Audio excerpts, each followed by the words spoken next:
So in our lesson today, I'm going to be taking a look at adding to my character traits graphic organizer. Some of you guys have added some of these as you were going. Some of you guys were still working through them. And we're going to turn our attention back to our character traits graphic organizer. So you're going to need to take a moment and pull this up. And then also, if you're going to use the PDF version of the book online, it would be on page 50 of 108. If you are using the book version with the brown cover that has the file, that would be page 100. And it is the conversation among Phil Malloy, Mr. Malloy, Ted Griffin, and Jennifer Stewart, education reporter from the Manchester Record. So in my lesson today, what I'm going to do is I'm going to think about starting when I read to find evidence to support a claim. And so based on, say, a character like Mr. Malloy so far, I want to say that with Mr. Malloy, one of the claims I could say about him is Mr. Malloy is often aloof, meaning not paying attention and really kind of not with it. He leaves a lot of his family situation to the wife's responsibility. So he's a little aloof or detached from his family. So that's what aloof means. So on my claim, I'm going to say that Mr. Malloy is often aloof from his family and does not give important events related to his family his full attention. So that's going to be a claim that I make based off of him so far, based off of what I've read. His wife asked him to get the grades and read the grades, and he didn't do that. That was in the beginning.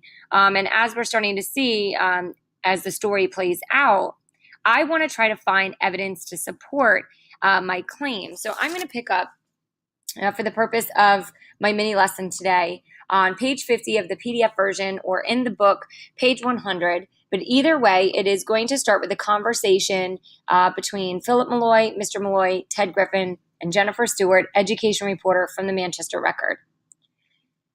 Jennifer, this is my neighbor from across the street, Ben Malloy, his son, Phil Malloy. Jennifer Stewart from the Manchester Record. Pleased to meet you. Evening. Jennifer was just interviewing me for a piece she's doing on the school board elections, statewide. These guys think I'm a shoo-in to be elected. They're already bringing me problems. Wow, shows a lot of confidence in you. Actually, people are tired of the old ways, not happy with the way things are.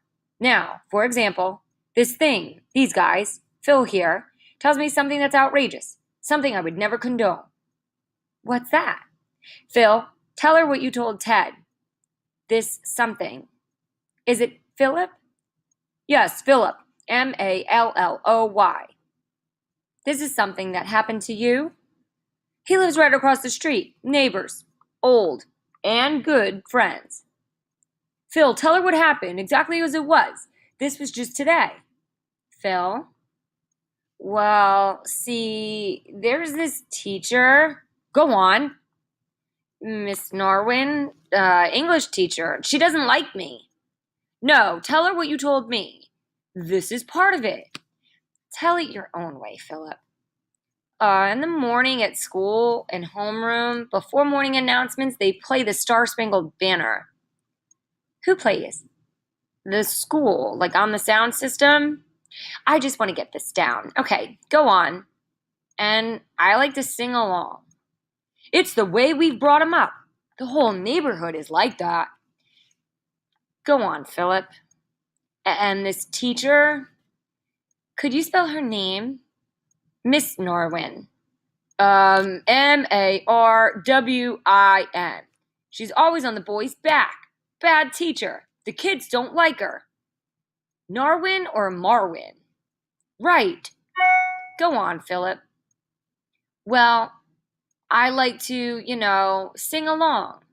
But see, she kicked me out for singing it. The national anthem? Hard to believe. It's true. The principal even admitted it to my wife. Assistant principal. Well, anyway, they admit it. Is there more? It happened again. Twice? Yeah, 3 times actually. And they suspended me. How could anyone get kicked out of school for being patriotic? If I were on the board, I wouldn't accept this. I would not condone this. No way. Philip, was anyone else kicked out? Just me. Do you have any sense as to why you in particular? They have a rule against it. A rule against what? Singing the Star-Spangled Banner. Absurd. And this is something I can check out? Yeah, I guess. Sure. Go on. The principal admitted it. Jennifer, and you can quote me on this, I don't intend to be silent about this issue. This is a school, an American school, and parents have a right to expect that certain things like values will be taught. Community values, things I believe in. I mean that sincerely. So here, I have my claim that Mr. Malloy often is aloof from his family and does not give important events related to his family his full attention. So in this sense, I'm going to say, right, he's a little ignorant. And why do I say that? Well, here, again, he keeps saying the principal admitted it. And then Philip tells him, actually, it was the assistant principal. But here he goes, the principal admitted to my wife. He's totally ignorant. He's being corrected and is not paying attention to what his own child is telling him. So he responds by saying, well, anyway, they admit it. He's still not listening. He's only listening to what he wants to hear. So I'm going to put that down. So I'm going to say, in terms of my evidence, I'm going to use a literal piece of evidence, and I'm going to type that down. It's true. The principal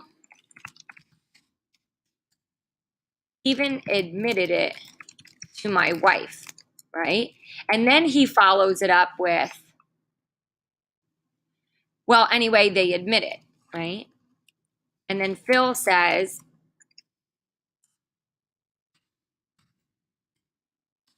the assistant principal. He says, yeah, well, or no, well, anyway, excuse me.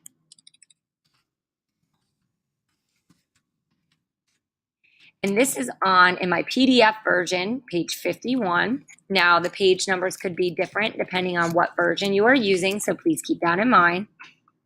So I want to make sure I'm quoting the text, and I'm going to, because it is type of script here, I'm going to want to make sure that I highlight who are the people or the actors that are speaking. And this really shows that he's ignorant. So my claim is that he's very aloof and he's detached, right, from his family. He does not give important events like this situation, clearly with the reporter, his attention. So that's going to create problems. So how does this support the character trait? So Mr. Malloy is being corrected by Phil, and he chooses to not listen to what his own son is telling him. His son is trying to present facts to him, but Mr. Malloy only wants to hear what he wants to hear. And so I'm taking my claim that I created, and I found a character trait to support that claim, and then also a piece of evidence from my text. And it really shows that he's not really thinking about what Phil is doing at all. So in our lesson today, you guys are going to do the same thing. We're going to continue to add to our character traits, and we are going to make sure that what we're doing is including the page number and an analysis of how the trait supports how the evidence supports the character trait.